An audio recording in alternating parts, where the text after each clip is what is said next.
Katulad ng may asawa sa abroad, uhaw sila na makikita nila kanilang asawa, di ba?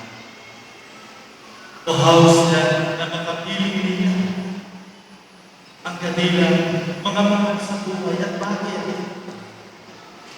Hindi dahil sa tubig, ngunit sa presensya at pagmamahal ng kanilang asawa.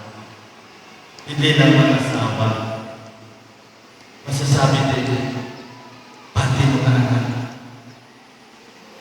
Pagkatapos ng graduation, ilang mga magulang iniiwan ang kanilang anak upang nakakatrabaho ako. Nauuhaw sila. Nauuhaw sila hindi dahil sa tubig ng laot at langis sa alot. Nauuhaw sila sa pera. At itong pagkauhaw ang siyang nagseparate sa kanila ng kanilang mga mahal sa buhay. Hindi lang sa pera nauuhaw ang tao. Ang tao uhaw din sa kapangyarihan.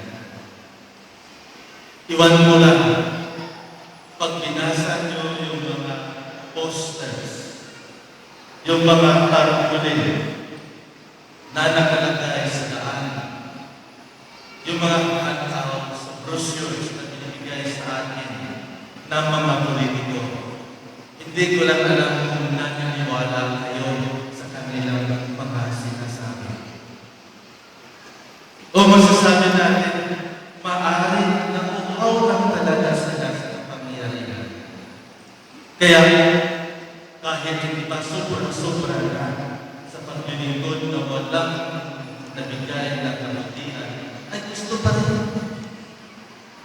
Gusto pa rin magiging presidente, gusto pa rin magiging senador, magiging congressman, magiging mayor, magiging councilor. At bakit? Dahil uhaw pa sila sa pagservisyo, uhaw sila sa kapangyarihan. Mga minamahal na mga kapatid, hindi ito ang klase ng uhaw na pinakita ng ating Panginoon. Ang pagkauhaw na maaari katulad